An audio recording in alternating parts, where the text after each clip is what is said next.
This afternoon's lecture is on case studies and price controls. Dr. Klein touched on price controls this morning, but I'm going to go into more detail about them. Let's start with what's called a price ceiling, which is a legal maximum on the price at which a good can be exchanged. The general effects Dr. Klein went over, but I will just refresh your memories here. The immediate effect of any attempt to set the price of a good below the equilibrium price, the price at which supply and demand intersect, is, as you can see, a shortage. Okay? So in this case, if we use milk as the example here, if the government, with the best of intentions, okay, and I'm just assuming that for argument's sake, with the best of intentions puts a price ceiling on milk in order to allow lower-income families and their children to enjoy milk, what occurs is, despite these good intentions, an immediate shortage. Okay? As the price falls, the law of demand kicks in, and the quantity demanded increases from 13 million gallons, let's say, per month to 25 million gallons. While on the other hand, okay, at least for the time being, we have a vertical supply curve, and we have 13 million gallons on the market. So there's an immediate shortage of 12 million gallons. Okay? There are people out there who are willing to pay the $2 price, but yet are frustrated in their search for a gallon of milk. So one of the advantages of an equilibrium price is that everybody who wants to buy a unit or more of a good can always find a willing seller. And every willing seller, or every seller that wishes to sell at the equilibrium price, can always find a buyer. Okay? And that includes the labor market, okay, as Peter Klein pointed out. But once we begin to manipulate prices politically, we find that that is no longer the case. Okay? So who winds up with the 13 million gallons of milk that are on the market? Well, there are different ways of rationing. Okay, we have a first come, first served is most obvious. But for example, during World War II, it was very difficult to find meat. Okay?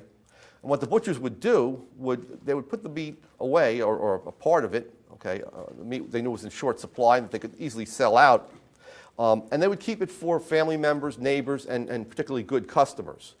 So you were out of luck if you went shopping, so to speak, for beef during World War II outside your own neighborhood. Okay, there was no way you could find it. There's also racial, ethnic, or religious discrimination that comes into play. If you know there's a big waiting list out there, then you can pick and choose the people that you wish to deal with. Okay? It's no longer those people who have the highest valuation for the good in terms of money that you sell to. Okay? So if you don't like redheads, which is Murray Rothbard's favorite example, you say, no, I'm sorry, we're all out. Okay? Knowing full well that during the course of the rest of the week or the rest of the day, you can easily sell whatever you have at the control price. We'll talk more about this when we come to rent controls. It's particularly important there. Then there's political rationing schemes according to bureaucratic determined needs. Okay, so the bureaucrats determine how much gas each person can consume. So not only must you have the money to pay for it, but you must also have ration coupons and so on.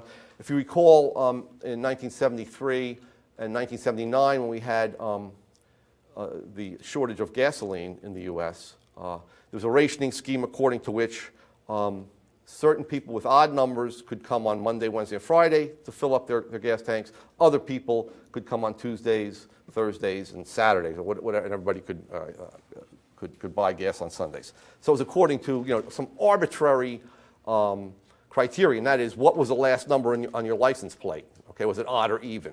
Okay, so you see how arbitrary it all gets. Of course, then black markets are organized, and in the case of milk, even something like milk, you'll find organized crime beginning to get involved because now it's very, very risky to provide the milk. And so those people who are willing to provide the milk at the higher prices and undertake the risk for the high prices tend to be those elements in society that are least law-abiding. Okay? So you'll see people hanging around schools, guys with long trench coats saying, "Psst, kid, you want a pint of chocolate milk?" Okay, okay. And he would sell it to the kid for not not $2, but if you go up to maybe $8 or something like that, because over time, as we'll see, at the lower price, as costs keep rising for the production of milk, okay, the long-run supply curve becomes relevant, and we have an exacerbation of the shortage. So the shortage now goes from 12 million gallons, the difference between 13 million and 25 million, all the way to 20 million gallons, okay? So price controls discourage production right in the middle of a shortage, okay? And it makes the shortage worse, okay? And then generally what happens is that Congress either repeals the price ceiling on milk or imposes further price ceilings, that is, on the cost of the inputs, okay? As they see the shortage getting bigger and they realize that the profit margins have disappeared for the producers, they then begin to impose price controls on cattle feed, dairy cows, milking machines.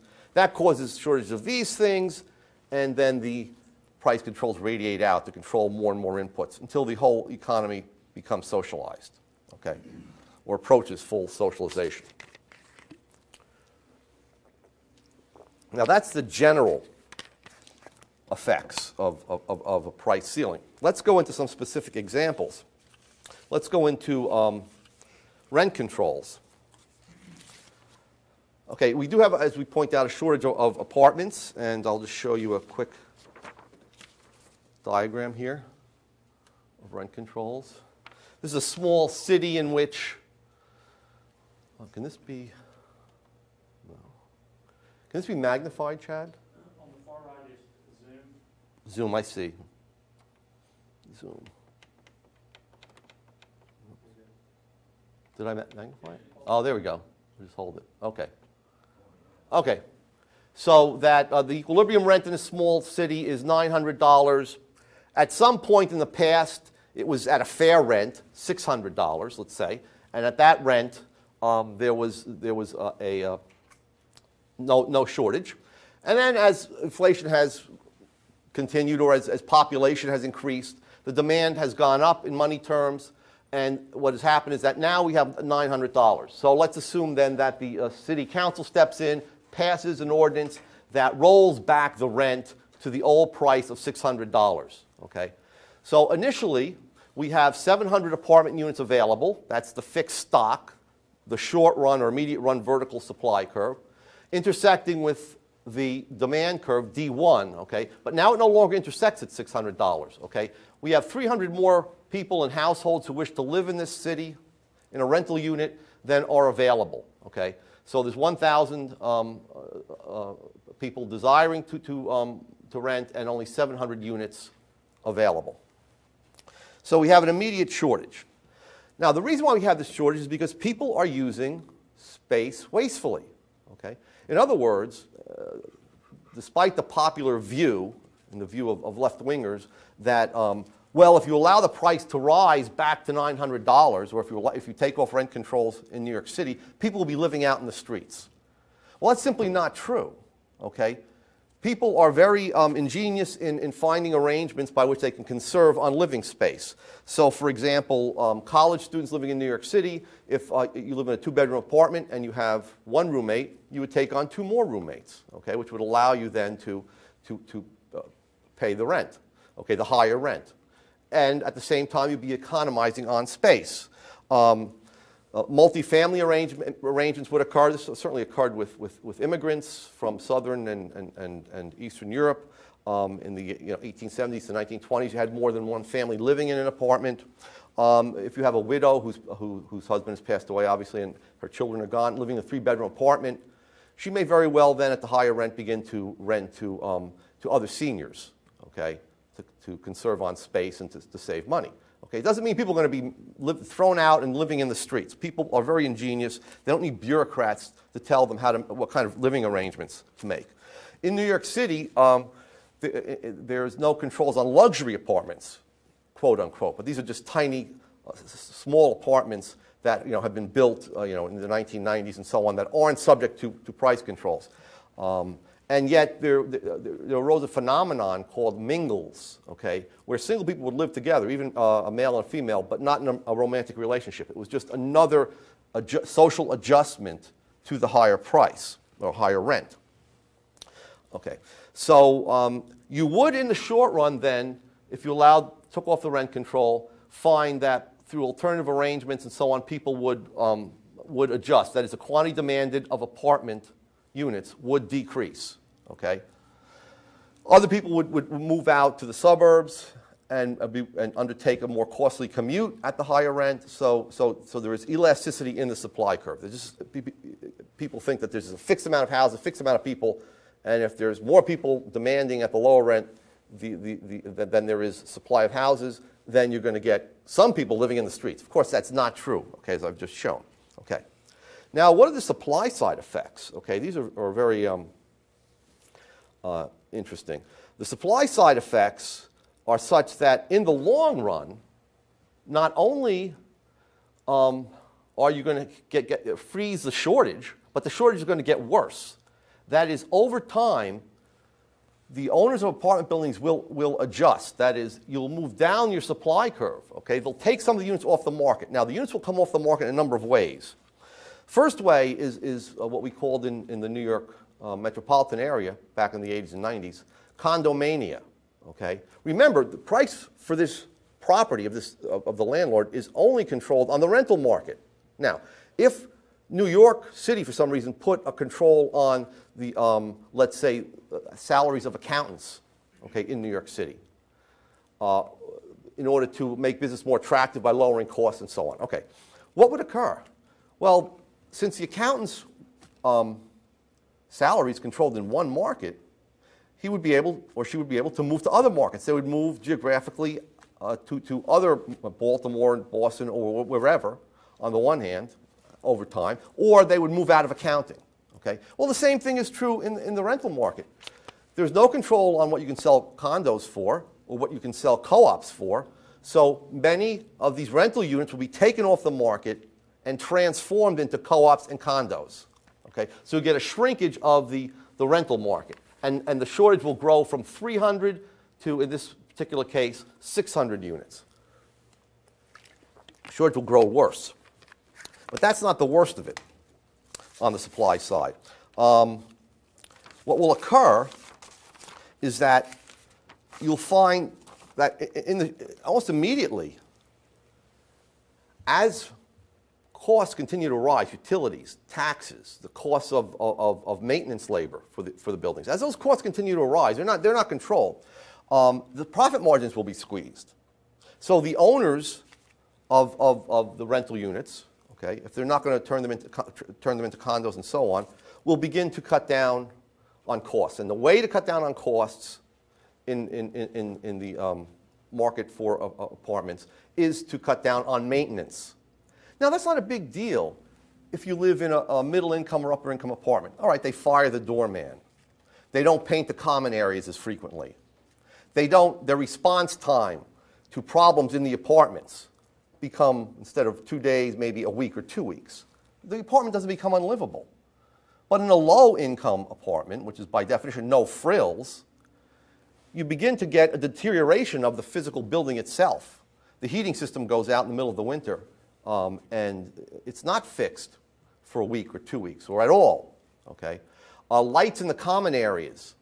If the bulbs burn out or the fixture is smashed, they're not replaced. So the hallways become havens for junkies and so on. Okay? Broken windows in the halls aren't replaced. So you begin to get a deterioration into slums. Okay? So the result then is a further, in the long run, deterioration and of not only deterioration of the housing stock, but a further reduction in the quantity supplied. Okay?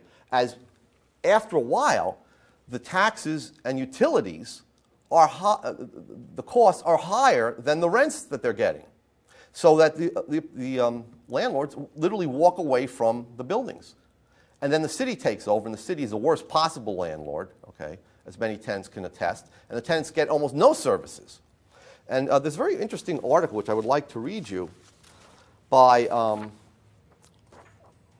a landlord, or former landlord. This was written a while ago in the 1970s. and it was entitled, "I Was a Slumlord."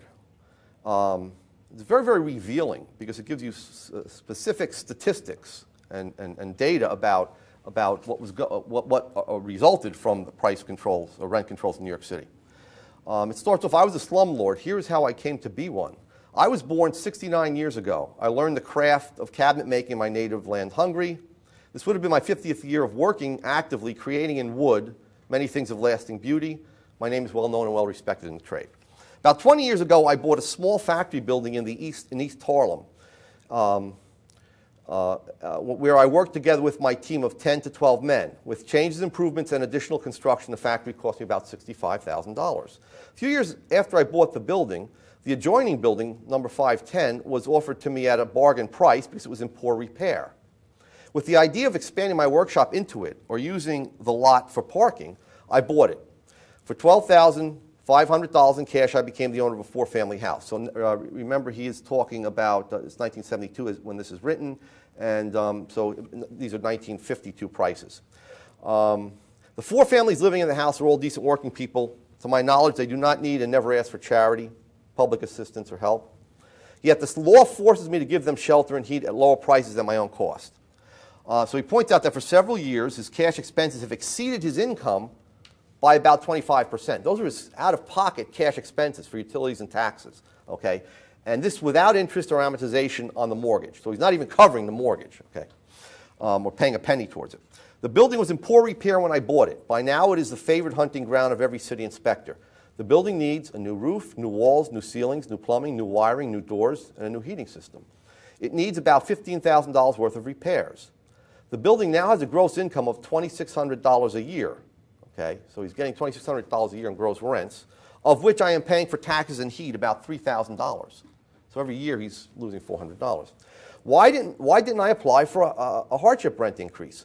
My accountant told me there would be a blizzard of paperwork, and any increase that he could get him his fee would more than eat up. Okay, at least the first 2 years of the increase would go to the fee for the accountant. So far, I've been fined 4 times for failure to comply with orders to correct building violations. I was summoned to court again only a few weeks ago, explained my predicament to the judge, assured me of his sympathy, and then fined him $40 and promised that the next fine would be much more burdensome. Okay, I did not go home from the court. I went straight to the offices of the local Roman Catholic Church and asked them to accept the building as a free gift. They didn't. Of course, they're not. Okay. They're not economically ignorant. I mean, they're holy, but they're not stupid. Okay, an hour later, I made the same offer to the Protestants. Okay, obviously the Protestants are no dumber than the Catholics. Again, the answer was no. Next, I offered the building free, without any money, to the 4 tenants. They didn't want it. Of course they didn't. They'd have to come up with the extra $400 at least. Okay, I will abandon the building was my next thought. I will stop collecting rents, will not pay taxes or heat. I will let the city take over. This sounds like an easy way out, but my lawyer tells me it cannot be done without my being legally, financially responsible. So here I am with a building assessed by the city at $21,000 that you can't give away. So it's basically garbage, okay? And yet they're assessing it for tax purposes at $21,000. That I cannot give away, I cannot sell, and I cannot abandon. I am forced by law to operate. He's sort of a serf to his own building, okay? So you can't get away from it. That is, I am not any longer. I have sold the building for $30,000. Okay, now how do you do that? As an extra inducement, I threw into the bargain my factory building. So he gives up his business, okay, which cost me close to $70,000 for nothing. So he threw in the factory building for nothing, and he got $30,000 for the whole. In economic terms, he really sold both buildings for $30,000. In other words, I sold real estate that cost me $80,000 about 15 years ago, okay, for $30,000 to be paid without interest in 6 years. So it's much less than $30,000. With the $50,000 that I lost in the deal, which is a major part of my life savings, I bought freedom. At 69, I am too old to start a revolution or to fight City Hall. On the other hand, I do not like to be summoned to appear in criminal court. My only crime is that I dare to own a building in New York. I'll badly miss my shop where I spent 49 happy years, but I am no longer a slumlord. Okay. Well, this is, now think about this happening on a vast scale in New York City. And what do you get? You get abandoned buildings, okay, you know, even though it's against the law, this guy was law-abiding. The landlords just walk away from these buildings, okay? And you get the spectacle of the South Bronx. Now, in economists have said, and it may have come from Milton Friedman and George Stigler and their famous critique of rent controls written in the early 1950s called roofs or ceilings. That if you have price ceilings, you're not going to have roofs. You're not going to have new housing built or housing maintained. And they said, the statement they made was that the easiest way to destroy a city besides bombing it is to impose rent controls.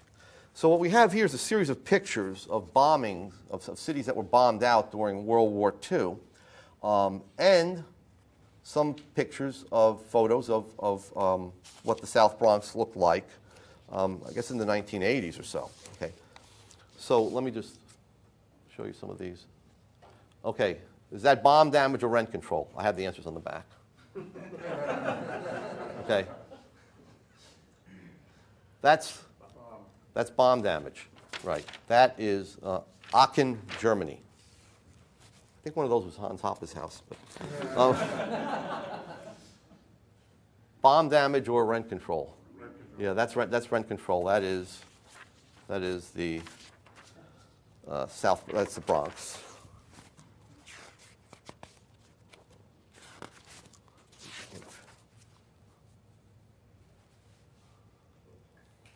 It's hard to tell, but that looks like what? I'll tell you what it is. I think that's the bomb damage. Yeah, that's Hiroshima.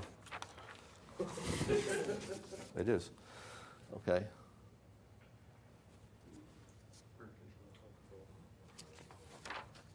No, that's Nagasaki.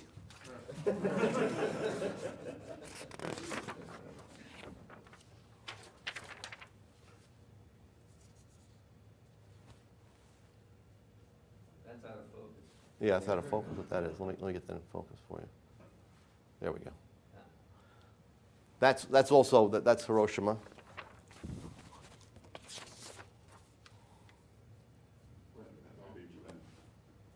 That, I believe, is rent control. Yes, it is. That's the Bronx.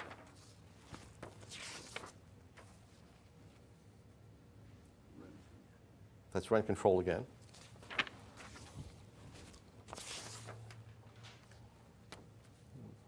Get that in focus. It's hard to tell. I would venture bomb damage. Yeah, that's Nagasaki again. Yeah, that's rent control. And last but not least, yeah, that's rent control also. Okay, that's the South Bronx. Okay. No. Okay. So you get a deterioration of the housing stock and a shrinkage of the housing stock from conversions and from abandonments. Okay. You also get a spillover of demand, okay, to the condominium markets. Price of condominiums go up. Houses in surrounding areas, the price of houses in New Jersey and Connecticut that are within commuting distance, they're forced up, so you do get that diversion of demand, okay? But you also get a number of other effects. You get tenant immobility, which is an interesting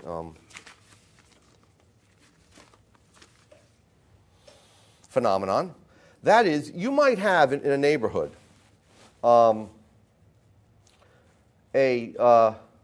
let's say an older woman living in a 4-bedroom house who had been there for years, okay, since rent control was, let's say, imposed in 1946, or maybe she inherited from someone that was in who lived there when rent control was imposed, and yet you might have a family of 6 living, around the block from her in a 2-bedroom apartment. People don't move. Okay, with no rent control, there's a natural flow, right? Because the 4-bedroom apartment, all other things equal, is more expensive than the 2-bedroom apartment. But under rent control, the longer you've been there, okay, because it's generally what we call vacancy decontrol, which I'll get into in a moment, the lower the price you're paying. So you don't get this natural flow that you would get on the free market where a single woman would, to cut her costs, move into a building with 1 bedroom, okay? In fact, if she leaves her apartment, she has to wait on that long line that we showed. Okay? There's a long waiting list for apartments. That's how that shortage manifests itself. And number 2, even if she gets an apartment, The apartment prices have risen in the meantime. They're allowed to rise in New York City. There's partial vacancy decontrol by 15% every time a new tenant moves in. So she'd be paying a higher price, okay, in many cases. So you get a massive misallocation of resources. We have one family, maybe two families jammed into a two-bedroom apartment and a single person, in a 3 or 4 bedroom apartment. That does not occur on the free market, obviously, because the pricing reflects the differences in the amount of space. Okay. You also get what we call non-price rationing, where landlords can now indulge their personal preferences and prejudices. You get allocation by race, lifestyle, pets, children. Okay. People of races that are not as well liked by the landlord will be turned away because he knows there's this huge shortage and that someone he likes will show up. Okay? In other words, what we might call the opportunity cost of discrimination falls. Okay? Also, people with children and pets, since pets and children cause noise that annoy other tenants and also raise maintenance costs, they are not a desirable family to rent with, families with these, so they turn them away. Even though it's against the law, they have ways of turning these people away. In fact, I give my undergraduates my example of what I call the lecherous landlord. Let's say he'll only rent to females between 18 and 25 years of age. Okay, he'll turn everyone else away. And let's assume that he has an apartment. Now, on a free market, he has to pay for that. In a sense of foregone rents, because he'll have a greater vacancy rate. Okay, and I want to show you some figures I have here.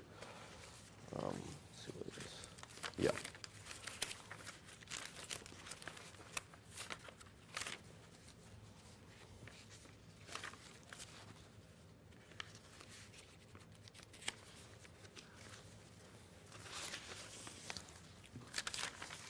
Yeah, here we go.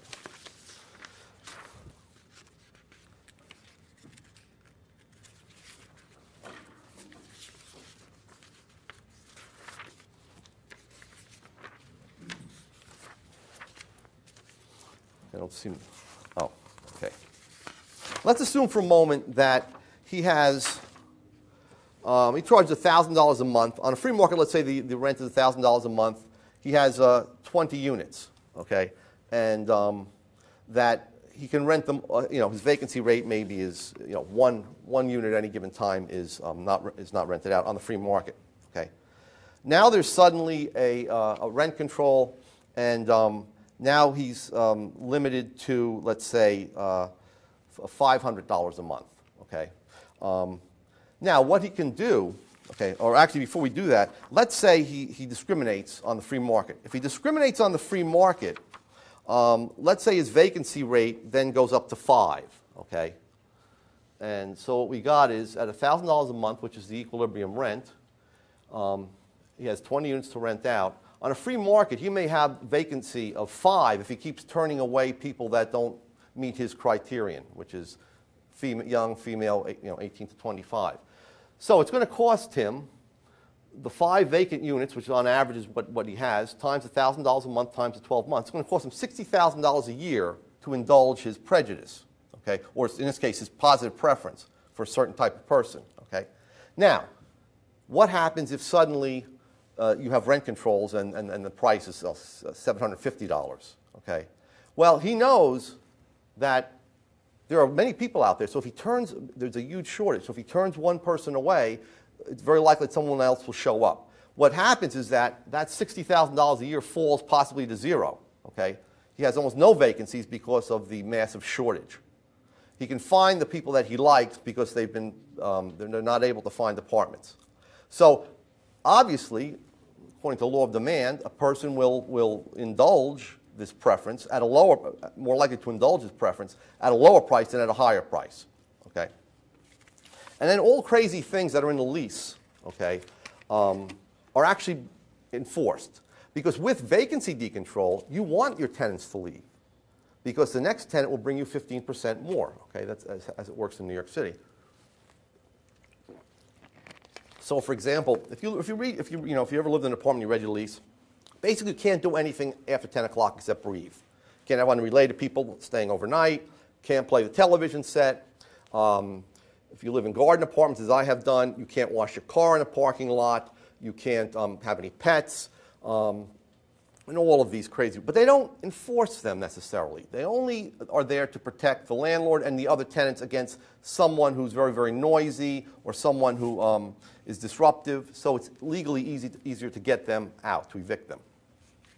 So what happened when we had, under Nixon's wage and price controls, a lot of small towns, okay, New York has had rent controls the longest, by the way, from 1946 onward.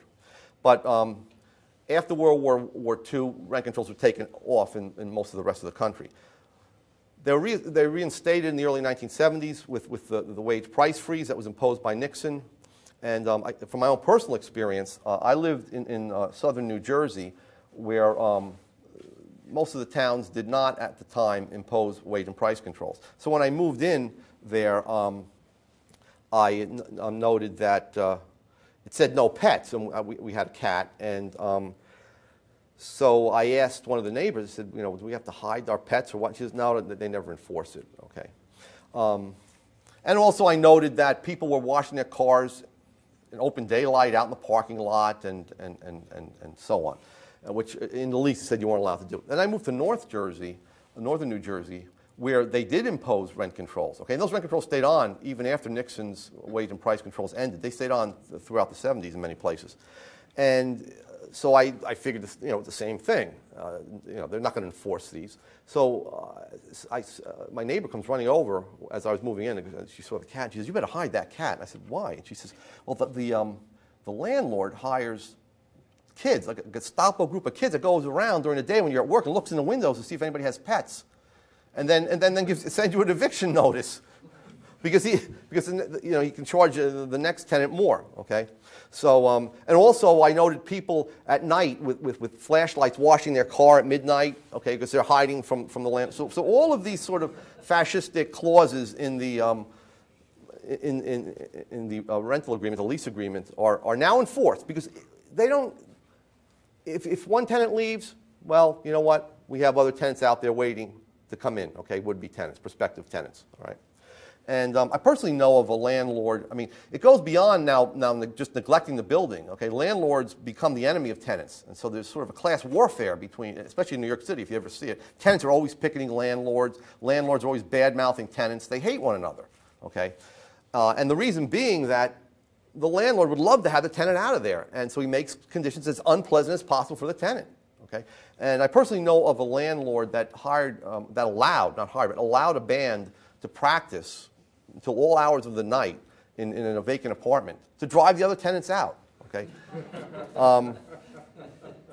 okay, so you get that type of you know, malicious behavior by landlords. Now, do you hate the person who you buy an automobile from? Do you hate the guy you rent the hotel room from? Of course not.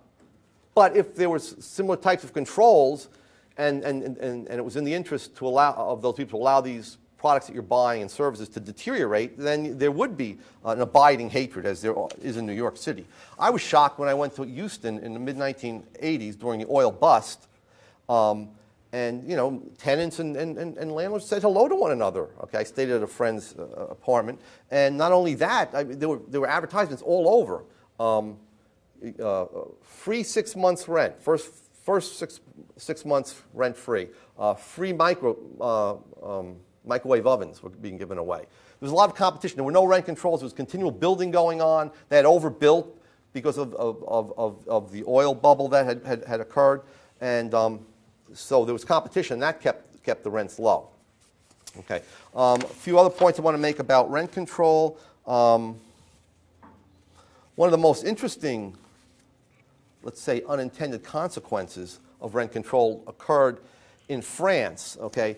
After World War II, France had had rent controls for a long time. Okay, on and off from the end of World War or the beginning of World War I, and what happened in that case was that the only way you could find an apartment was through the black market. Okay? In New York, you have these black market arrangements. You have people going and bribing either the janitor or the superintendent to be placed higher on the list. Okay? Or they would sell you, they would charge key money. They would charge you $2,000 for your key. Okay? And that was a way of getting around the rent controls. But in France, it went much further than that. There was absolutely no way of getting an apartment. Young couples, soldiers that returned, had to live with, when they got married, they had to live with their in-laws, which is not a great thing to do, okay, especially when you're first married. And so the wife's full-time job was to go around to the parks in Paris and find the most sickly-looking older person. I'm serious. I mean, there's an article by an economist about this, just describing this phenomenon. Follow them home, and then find out their address, and then go immediately to the superintendent, or what they call in France a concierge, and pay them a big bribe. Okay, I think it's $1,500 a room or something, to be the first one notified. So then you would immediately move your furniture in as soon as that the person was being carried, before they were even cold. So if they're being carried out, you get the call and you rush over there. By the way, rents, this was after World War II, rents after World War II were between $1 and $1.50. Okay, $1 for a single person, for a family, was average about $1.50. That's about between 6 and 11 packs of American cigarettes at the time, okay, which were circulating also as sort of a quasi-money in France. All right. So I'm sure the government's intent was not to turn Parisians into a city full of ghouls, that sort of followed old people around waiting for them to die. I mean, it's absurd. But it happened. I mean, okay. I recommend that article. It's called No Vacancies by Bertrand de Jouvenel, a political economist, actually. He wrote on political philosophy as well as on economics. Okay. There's a key question we want to ask here, and that is, as Murray Rothbard would always say, cui bono, meaning, in Latin, who benefits? Cui bono. Okay, who benefits from rent controls? Well, we can think of it in the following way. According to popular belief, well, it's the small group of greedy landlords that are hurt by rent controls, and it's the large group of poorer tenants that benefit from rent controls. Okay? So the large, less wealthy group is benefiting at the expense of these small, greedy, rapacious landlords. Okay? Now, that view is completely wrong, of course. In many cases, okay, especially with middle and upper income apartments, the landlord might very well be less wealthy than his or her tenants. Okay? But there's something else that we have to really point out here. The people that benefit are the existing tenants, tenants that have the apartments under rent control. Those people who, on the diagram, are the 400 lucky enough in this town to have those apartments. Okay? And now, so the existing tenants benefit, but there's another group of tenants. They're prospective tenants. They're the people that have just, let's say, gotten married and want to stay in that neighborhood, but cannot find an apartment. Okay? They're the people who have been have their jobs shifted into that city and would like to live in the city near their jobs, but can't find an apartment, and therefore must undertake longer commutes into the city. The landlords certainly are hurt, but so are these prospective tenants. Okay, now, of course, who else benefits? The politicians and rent control board. Okay, they benefit. Okay, they get reelected. Okay, they appear on the one hand as friends of the poor, but on the other hand, of course, the poor people are another one of the victims of rent control. The lower income tenants are living in buildings with very poor or no services. Okay, buildings that may have very well been abandoned. They're still living there. Okay, so we got a list of victims: the landlords, prospective tenants, and lower income tenants, okay, whose buildings have turned into slums. The beneficiaries are the existing tenants, who tend to be middle class and upper class, or middle and upper income tenants. Politicians and the rent control board, people who get jobs and enforce all these regulations. Okay. Why then do these things get passed? Well, this is a political economy question. They get passed because who votes in large numbers? Do lower income people tend to vote in as great proportion as higher income and middle? Of course not. Okay? So it's the middle, it's the existing tenants who vote, first of all, and it tends to be the middle and upper income tenants who contribute to campaigns and vote. And they are the ones who are vitally interested in maintaining rent controls. Okay? The prospective tenants, they can't get apartments in the city, so they don't vote. Okay? So you don't have to worry about them. You don't have to worry about the lower income tenants. They don't vote or contribute, or they don't vote in as great numbers.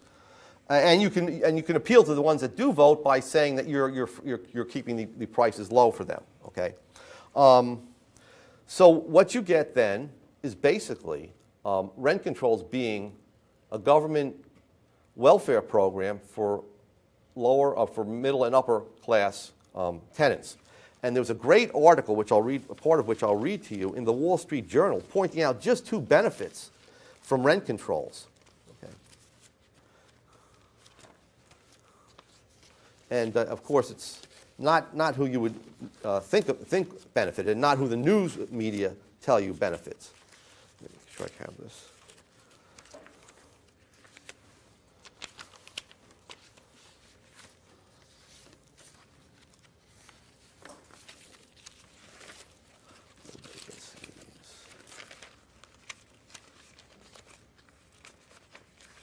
Okay.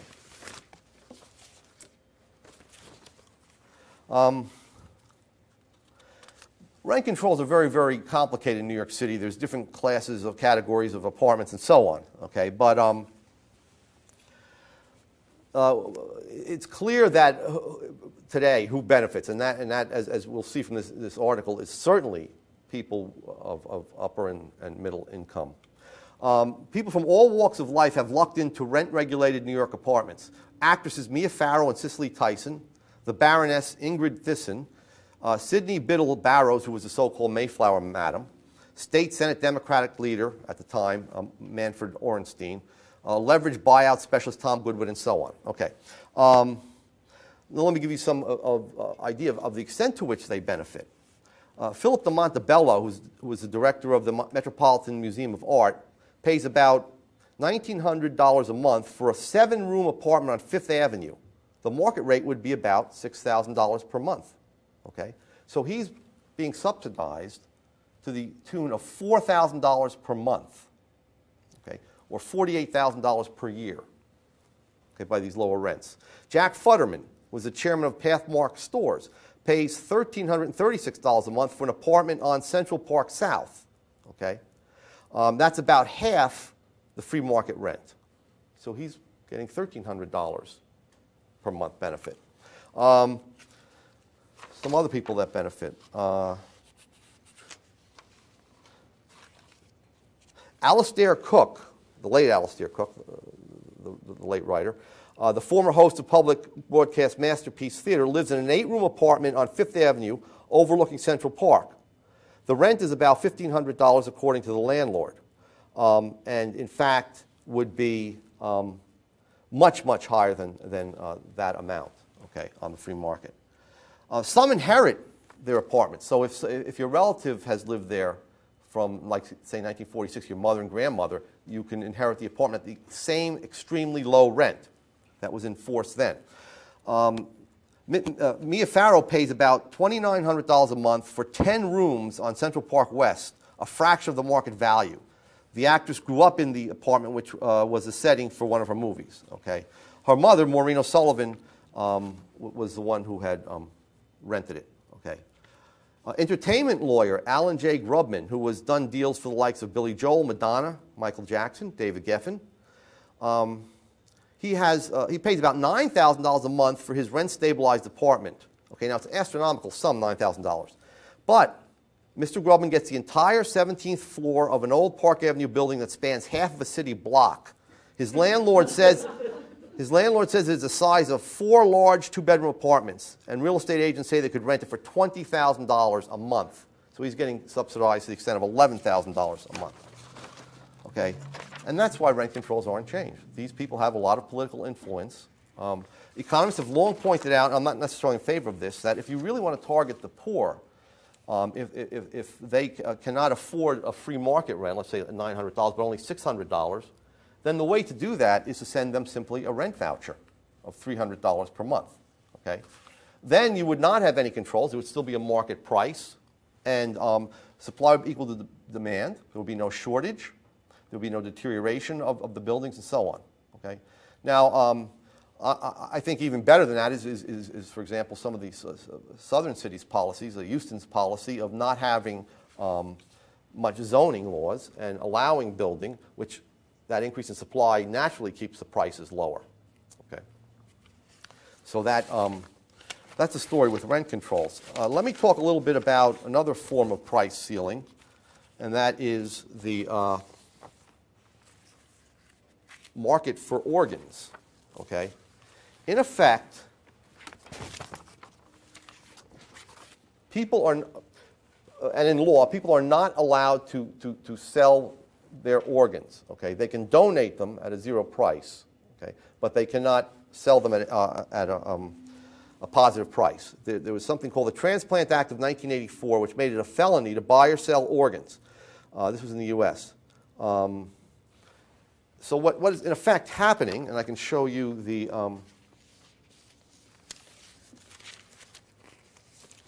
diagram for this, but also give you an idea of the numbers, okay, the actual numbers.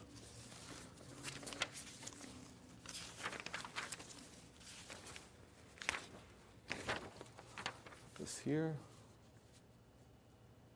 Okay, this is in 1995, I believe. Yes.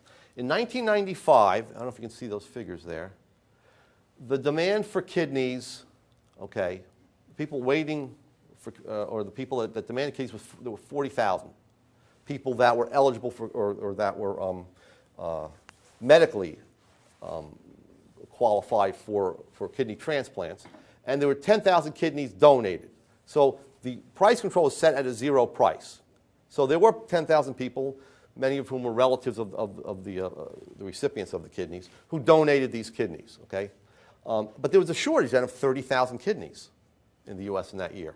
The same thing with hearts. There were 6,400 people on a waiting list for new hearts, and there were only 2,400 donated at the zero price. Okay. Also by relatives? Not necessarily all, but yeah, right. All by, they were cadaveric, as we say. They were from cadavers, right, right. So basically, in 1995, U.S. doctors performed 2,400 heart transplants operations, while 4,000 patients waited for hearts. 731 of which died waiting. Okay, situation was worse for kidneys. 10,000 kidney transplants were performed, 30,000 patients waited, and 1,375 died waiting for a kidney donation. For lung and liver transplants, 290 and 674 patients, respectively, died waiting for organs. Okay, during that year. Okay. Now, what is the argument against paying for organs? Well, the argument is that somehow it's immoral to sell organs. Of course, they focus only on the person receiving the money. How dare someone benefit monetarily at the expense of someone who is in such dire need of a medical procedure? But of course, what these physicians and these so-called medical ethicists don't tell you is that the surgeons get paid, hospital gets paid, okay? The nurses and so on, the staff get paid, right? Everyone gets paid except the donor, okay? So, should we say then that these people are also benefiting monetarily? I mean, heart surgeons and people who perform kidney transplants are making a good part of their living doing this. So they're not only getting paid, but they're making a living doing it, okay?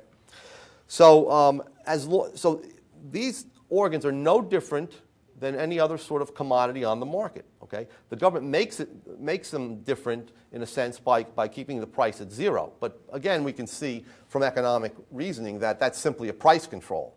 Okay, prohibiting the sale of this.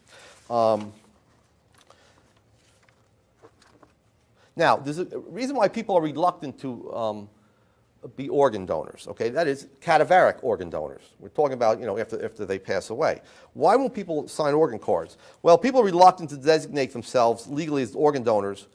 Part of that can be contributed to procrastination, but partly to anxiety, okay, harbored by some potential donors that in the event of an accident, emergency room medical treatment might be less aggressive for accident victims whose driver's license are stamped organ donors, okay?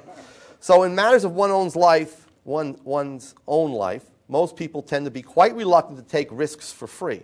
Now, would that all change if the price of signing a card, a donor's card, was $50,000 or $60,000? Most certainly would. People would overcome that reluctance, okay? Whatever we think of the morality of it, we know one thing. Fewer people will die on waiting lists. More people will get the transplants that they need, okay? The quantity supplied and demanded will be greater, okay, at the equilibrium price than the quantity supplied at the zero price, okay? That's an ironclad law of economics, okay? We cannot, as I make any value judgments to say it's a good thing to get rid of these laws that prohibit sales of organs, but we can say positively what the effects will be, and that is more successful transplants. Okay.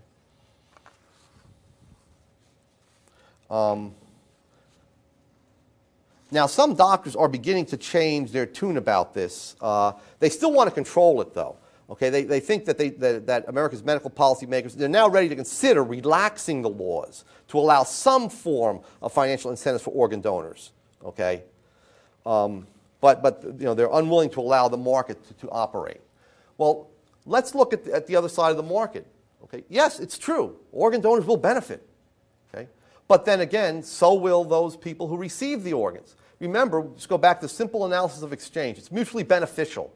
The people getting the money aren't the only ones benefiting. That's a discredited 17th century mercantilist view of exchange. It's ridiculous. Okay? And there's been some movements in the illegal kidney trade. A very interesting article a few years back, okay, 2001, on the lengths that the people on the waiting list will go to get organs. Okay? There's certainly a black market. We've heard of an Arab or a Saudi sheikh who donated $2 million for the new wing of a hospital in St. Louis, suddenly being bumped up on the waiting list. Okay, and Mickey Mantle got his liver transplant pretty quickly after it was determined he needed one. Okay, again, I don't know the details of that. So there is a black market going on in that sense. But there's even a more widespread black market. And it was this article, I think, really has a good feel, gives you a good feel for it. It starts, he was desperate for a kidney transplant, but getting a donated kidney, he was told, would take 10 years. That's how long the line was. That's when Tati decided to pay a broker $145,000 to buy a kidney. Okay? There are nearly 49,000 people in the United States waiting for kidneys. Now, this is in 2001. That was in 1995. And some of that has to do with the fact that they're coming up all the time with better technology for suppressing the rejection of the organs. Okay? So more and more people are becoming eligible for these transplants. So it says, these numbers, along with desperate economic conditions in the third world, have given rise to a secret underground industry that is also fueling an expansive, explosive ethical debate. Within days of paying $145,000, Tati got a call from the broker late at night telling him to come to Israel's Ben Gurion airport. He and 3 other kidney patients were whisked onto a private plane joined by a surgical team. They arrived at the Turkish city of Adana 2 hours later. The operations took place in a private hospital. The patients were brought in the back door. Tati only glimpsed the man who sold him the kidney. He was an Iraqi soldier, they told me, who had defected and needed money. Okay, buying and selling organs is prohibited in almost every country, and yet it's happening almost everywhere. Most of the people who sell their kidneys are from poor countries. In the former Soviet Republic of Moldova, one woman told ABC News she sold one of her kidneys for just $1,500 to get food for her children. Okay? In Israel, doctors can lose their licenses for doing operations, but there is no law preventing brokers from arranging these deals. Now, there's the ethical debate, of course, by people who don't need the organs, of course. These are the medical ethicists. The idea that organs can be bought and sold used to appall Dr. Michael Friedlander. But then some of his patients started to getting into the market. I'm seeing patients who were in dialysis treatment, says Friedlander. Some of them were in very bad condition, and suddenly 2 or 3 weeks later coming back well transplanted, very happy, and in a completely different state of health. Most physicians and medical ethicists say that buying and selling kidneys is wrong, period. According to whom? On what is their argument? Okay? It seems to me a violation of the very nature of what medicine is about, explains Dr. Nancy Shepard-Hughes. I'm always suspicious of people with hyphenated names. Sort of an upper-class disdain for the rest of us. To suggest that the poor should be allowed to dismantle themselves bit by bit with the help of the medical profession.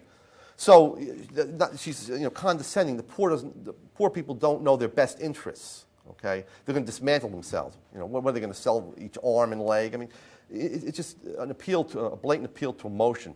Okay. So there, fortunately, the market is responding. It's a black market to this shortage, and is helping some of these poor souls get their transplants. Okay. All right. Let me get now to the case of price. Let's see. Started to. Yeah, we have time. The price floors, which tend to exist in agricultural markets in the U.S. and elsewhere, in Europe in particular. Once again, Peter Klein did go over price floors, and I want to just sort of give you a little refresher. Somehow these notes got all mixed up. Okay, here we go. The price floor.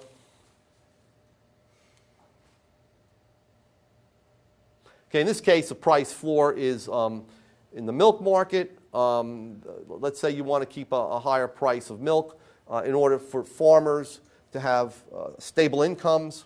Okay, the argument is usually, look, if the price of milk suddenly falls, let's say, to $1 a gallon, let's say the equilibrium price is $5 a gallon, and it or it was $8, and then the supply increases due to technological improvements and so on.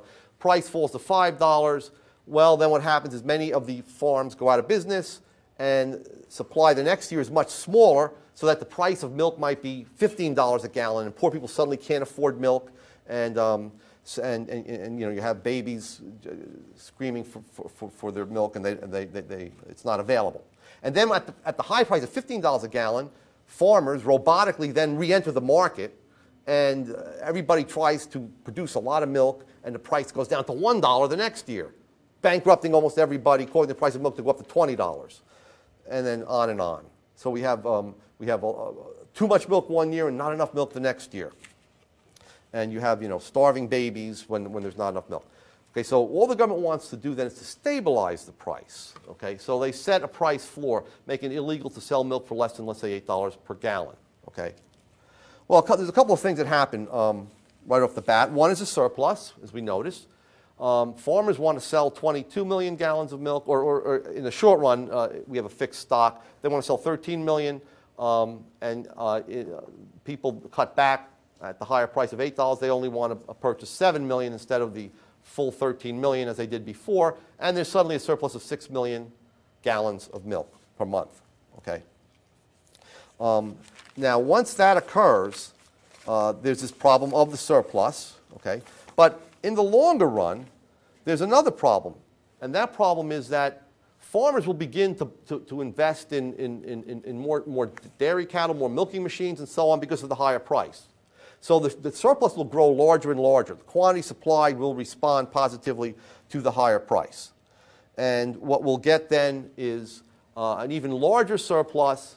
But not only that, very interestingly, what's going to happen is that they're going to bid up the price of land and machinery and other farm implements, capital goods that are used on the farm, and electricity, and they're going to make it more expensive. The cost of production in farming is going to rise, and farmers in other markets producing other crops will now have to, crops are producing, if this is wheat now, let's for a moment assume it's wheat, producing other types of crops, those farmers will now reduce the amount they're producing. So we'll have too much milk and surpluses on the one hand, and high prices, and the high prices will now spill over into other farm markets as costs of production go up, as the farmers respond to the higher price by buying more inputs and driving their prices up. Okay. Now, first problem is this. How does the government deal with that surplus? Because that's a big temptation for a black market. Okay, the farmers have all this extra milk now. Okay, they have something like 15 million gallons a month that they can't sell. They're going to begin to undercut the price, and the whole thing will collapse. So the government has to do something to rid the market of the surplus, of what they call the overhang of excess milk or excess wheat or sugar, whatever it may be. What they do then is they then tax you and I as taxpayers. So we pay higher prices as consumers, okay? And now we're also taxed as taxpayers, and that milk is bought up and turned into cheese. In the case of milk, it's turned into cheese and butter, and it's frozen, right? In the case of wheat in the 1950s and 60s, the government had an ingenious but short-run solution to the whole thing. They bought it up, and they stored it on mothballed World War II battleships that were in the Hudson River, okay? And, of course, they just let the wheat rot there, okay? And after a while, you know, this became scandalous. You know, there are people in the U.S. that were hungry. Remember the book came out by Michael Harrington about, I forget the name of it, but it was a famous book about how there's poor people in Appalachia and so on, other parts of the United States. What was the name of it? The Other America, that was it, okay? And here you have the government allowing wheat to rot. There's also a famous case where the Canadian government forced egg farmers to destroy 28 million eggs, okay, so as to get rid of the surplus, okay. So once that's found out, then the U.S. government gets bad publicity, and so it must do something.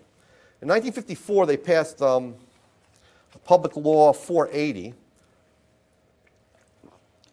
which was basically a foreign aid giveaway of U.S. food. Okay, so they, let's say, gave it away to India for a number of years, and that was true. But of course, what does that do? Over time, the local Indian rice producers, or the producers of other crops, since the Indian consumer is not irrational, he's getting free food, he's going to cut back on his demand for products of the local farmers, and it's caused them to go bankrupt. So after a while, this direct aid in kind was rejected. Okay, because local producers were facing lower prices. Some of them were going bankrupt. Okay, so the U.S. came up with the idea of giving it away domestically to poor people, and this is where the free lunches, free school lunches came into play in the 1960s under Lyndon Johnson, and breakfast programs by the government. Okay, but of course, poor people also demand food. That's a big part of their budget. If they're getting free, and food stamps also. So if they're getting free food, what do? The demand for food shifts to the left, and the surplus gets even worse. Okay? So that's not a long-term solution, all right? So the government turned to restricting supply. Okay. Oh, or there's another solution. That is to sell it, to have the government sell it on markets, on foreign markets, and then put tariffs on the wheat so it can't be exported back at a lower price to the U.S. But then what happens is that the world price falls below the U.S. price, and then foreign countries like Australia that grow wheat and Canada say that we're dumping wheat. Okay, so that's not a viable solution. So they come up with restricting supply, forcibly pushing the supply curve to the left so that it intersects with the demand curve at the fixed price. Oh, and let me mention one other thing here very quickly, going back to the Indian case. Sometimes we have bad crops so that the supply curve does shift back of its own and the surplus disappears. Now, when the surplus disappears, what happens to the amount of food we send to India? It goes down, and they suffer a famine. Okay, that's another reason why they reject our largesse in kind. Okay, they'll take our money. They don't want our food and so on. Okay, so restrict supply, force it back. Well, there's acreage allotments. It's one way of doing it. That is to say, tell farmers that they can only produce on a maximum amount of acreage, or even pay them to leave some acres without any crop on it. Okay, but of course, what happens once that happens? Let's say they cut back by 20%, and they're only producing on 80% of their acres. But of course, you can always produce more by farming more intensively. So they buy more fertilizer and so on, and the remaining acres become more productive, and you still haven't gotten rid of the surplus. Market quotas, all right? There what you can do is you can tell each farmer no matter how much you produce, you can only market a certain amount, okay? And that sort of works to push back supply. But of course, all the while consumers are paying higher prices. Then there's soil bank programs where you directly pay farmers not to grow, okay? And then very interestingly, what happened for a while there, the government was running out of ideas on how to restrict, get rid of the surpluses. They actually had government scientists using wheat, experimenting on using wheat in place of gravel to mix asphalt, okay, just to get rid of it. Any way to, you know, but of course that bombed, that didn't work at all, okay. So this is what this is really a reverse welfare program, okay? Because if you think about it, when you keep prices higher than equilibrium, okay, first of all, who benefits? Let's say you have a farmer, let's say the price of wheat is $4 per bushel. That's the free market price. And why isn't it showing here? Oh, okay. That's the free market price. Okay, coming into view. So P sub E, the equilibrium price. And the control price, let's say, is, $5. So control price is $5 per bushel. Let's take a small farmer that produces 10,000 bushels a year, and a large farmer that may produce, let's say, 500,000 bushels. Okay. They both get the higher price, but of course, whose income is supplemented more? Yeah, because times 1. Okay, so the small family farm has his income supplemented by 10,000. The large farmer has his income supplemented by $500,000. Now, what's interesting is there are also direct payments to farmers to keep their incomes up, just direct payments. And those are limited to only $50,000, direct payments from the agricultural department. A while ago, they were limited to $50,000 per year per farm. And what many people did was to sort of break up the farms, at least in name, and give them to each relative so each one could get $50,000. So larger farmers still were benefiting. But the key is that they ignore the fact that just pushing the price up by that $1 benefits, so it's times 1, benefits agribusiness, okay? Let me just give you an example of why this, now well, actually let me backtrack one moment. Who benefits? Again, we asked the question, cui bono, who benefits? Obviously, the primary beneficiaries are the largest farms, okay? Who's hurt the most by it? Well, consumers are hurt in their capacity, or others are hurt in their capacity of consumers of the product and of taxpayers, okay? But which class of consumers pays the greatest part of their income, or the greatest proportion of their income for food?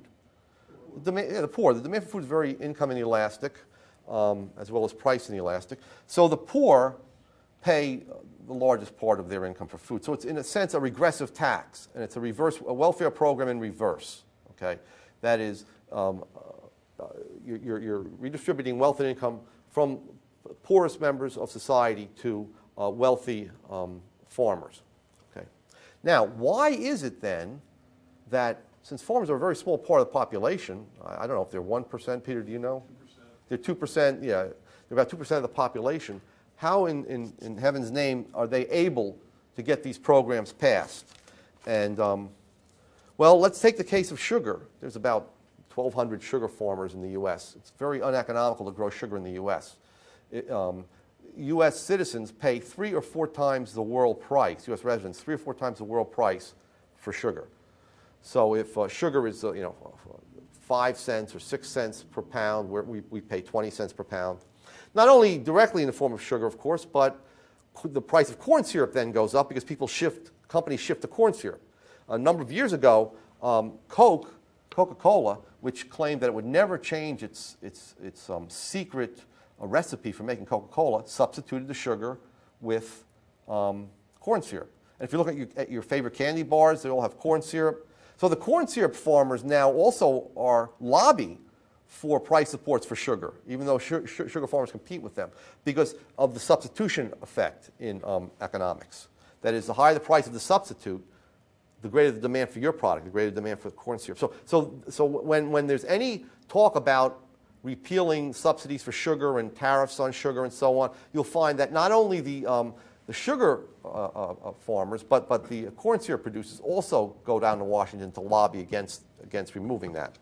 But in any case, I have figures here for sugars. Okay, now there's two types of sugar production. Sugar beets, which I think is in the Northwest. I think in Idaho, whatever. That's extremely high cost production. All those farmers, about 1,200 of them, would go out of business. There's also sugar produced in Florida, sugar cane. Okay, this just deals with the sugar cane producers in Florida. They gain about $5 million per grower. Okay, that was in the late 1990s, I believe. You and I, now, all right, so they're a small group, and if you gain $5 million a year in income from a government program, are you going to spend maybe even $1 million? Are you going to contribute that to your lobbyists? Certainly, okay? U.S. consumers of sweeteners in that year paid $5.60 each, so for a family of, 4, that would be $22, in higher sweetener costs, higher costs for sugar and corn syrup, okay?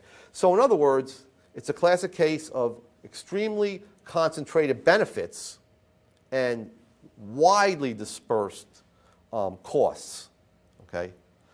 I mean, I tell my students, my graduates, my MBA students, I said, what if graduate students were all told that they would, their student fee would go up by $1, okay? And it would go to the Joe Salerno Teaching Development Fund, okay, which would allow me to go to conferences in Hawaii and Cancun and so on to learn how to be a better teacher. So it would be, we have, let's see how many graduate students. We must have 2,000 or 3,000 graduate students. So, that would supplement my income by $2,000 or $3,000. I asked them, would you look into this fund because you're losing $1 a semester? And, they all say, no. But so the point is that the more concentrated the interests are, the easier it is to get these things passed, okay? Because then, will I take out the student government, the graduate student government officials? Would I take them to, buy them wine and dine them? Yeah, certainly I would. I'd spend a couple $100 doing that out of the possible $3,000 more per semester. Of course I would, okay? Same thing with the sugar producers. Also, I just took a look at the budgetary outlays for the U.S. Department of Agriculture. First, for all agricultural programs, okay, and that includes much more than just the price support. Now, I think they're in the form of loans, price support loans, where the money is loaned to the farmers, okay, and rather than an outright, it's a little more complicated. They're called non-recourse loans, and if the prices change, they can default on the loans, but it comes out to be a price support. But in any case, the Agricultural Department spent $68.9 billion on farm programs in 2002. In 2000, it was $75.7 billion. That does not account, that's just the taxpayer cost. That does not take into account the higher prices we pay as consumers, okay, which is also billions and billions of dollars, okay, as a result of the higher prices. Okay. Now, in stabilization of farm prices and incomes, the direct budgetary costs were $19 billion in 2002. But again, that grossly understates the redistribution of wealth because it does not take into account the fact that money is redistributed through the price supports. Okay, there's the higher prices that we have to pay, or through the restriction of the amount of supply. Okay, which also drives prices up. Okay, so. Overall, any interference with the market economy brings about, in the form of manipulating prices and controlling prices, reduces consumer welfare. If we look at the economy as serving consumers, okay, And that should always, as Bastiat said, be our perspective. We should always look at it from the point of view of consumers, because all production takes place ultimately for consumption. If we look at it that way, we see that it decreases welfare of consumers. Okay, I'll stop here and I'll take questions. Yes? I find your argument very persuasive for the destructiveness of price controls, rent controls. What about the positive case? That is, what happens when, after a long time, rent controls are removed? Is there a case of a recovery? Because that case would be even more persuasive, that the rent controls had done the damage. Okay, so the question is that the case for the destructiveness of rent controls economically is very persuasive, but that, again, the case could be made stronger if there was a case study in a market about what occurred after, in this case, rent controls were removed. Okay, is that what you're saying? What is the positive case? Can you give an example or a study? I can give you an example. We had rent controls in Boston when I was undergraduate there, and they were repealed about 10 years ago. And they were repealed. It was very interesting. Somehow it was it was repealed through the state legislature. There were many people, this was in Cambridge, right around Harvard. Many people wanted to live in Cambridge. And they were unable to because of the tremendous shortage of apartments. And so what happened was remember I said one of the problems was that prospective tenants can't vote. But since it was a vote in the state legislature, everybody in Massachusetts could vote. And they were swept away. It was an overwhelming vote against the rent controls, okay, and to free up the market. Now, I never followed that up. One of my students' husband had been the lawyer for the people in favor of rent controls, and he said they never stood a chance. And she actually gave me his notes, which I subsequently lost.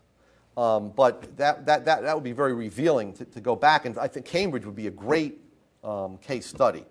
Now, let me just mention, when I was a student in Boston, though, there were rent controls and there were shortages, and students never had much problem finding apartments, but there were rent controls. What happened was that Boston College, where I was an undergraduate, wanted to build, okay, more dorms, and the college itself was released from obeying zoning and building codes to an extent.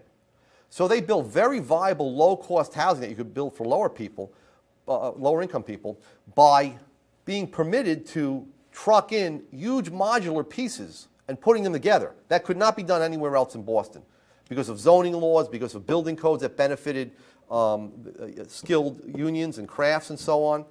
So these went up very quickly. They're very clean. They're very nice.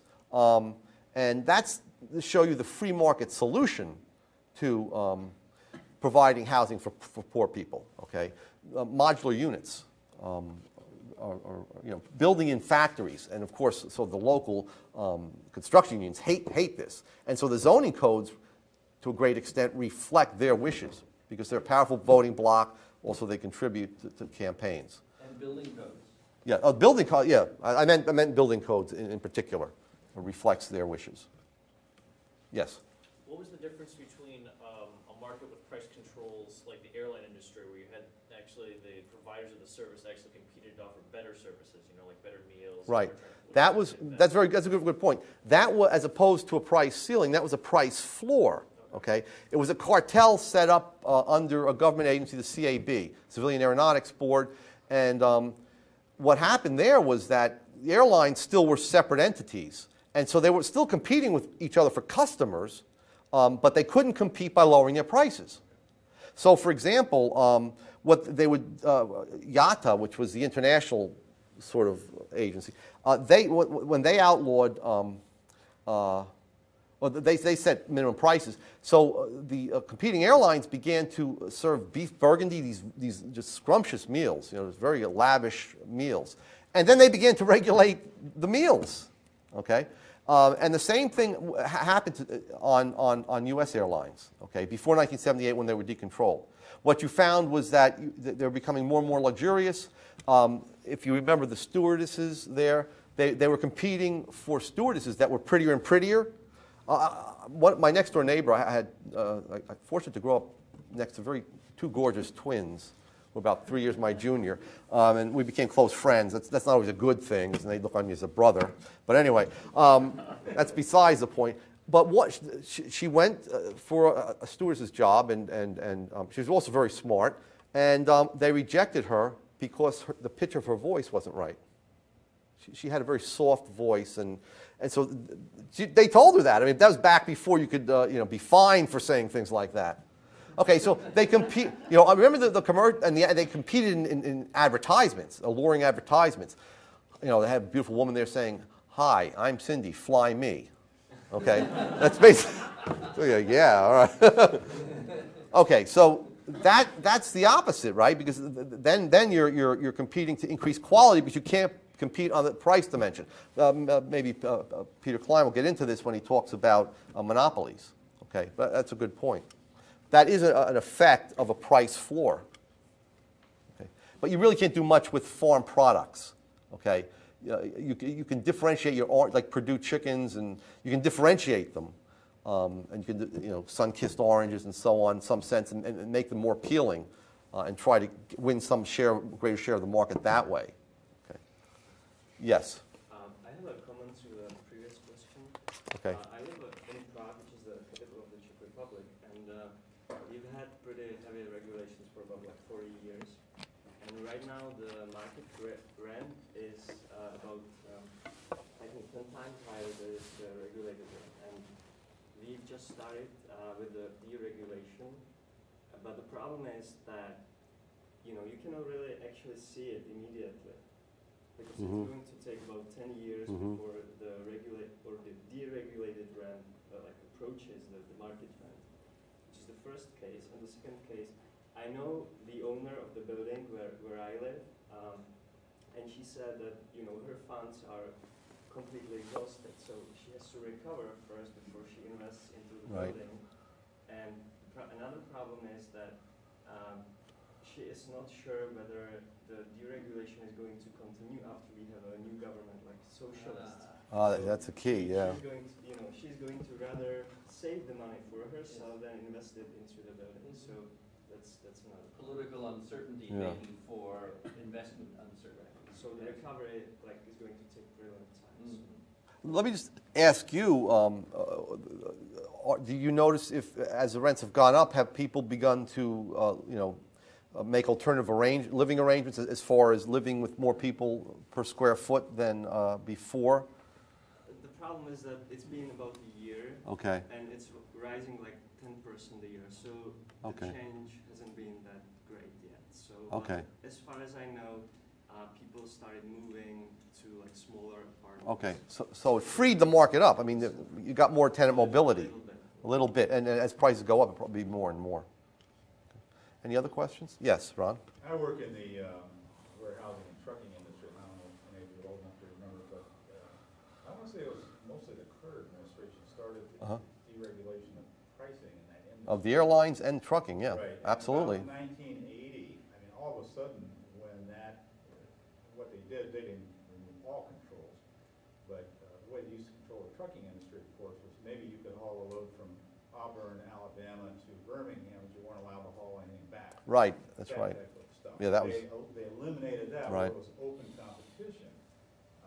We personally, and I was working at Smuckers at the time, we saw transportation costs drop 25% in maybe a year, right. And that was seen almost across the United States. But I read then, I didn't think of this, but I read then after that far more money was saved by the ability of industry to reduce inventories, because they always had higher inventories of everything because of the delays and difficulties of getting trucking and things moving around. I see, yes.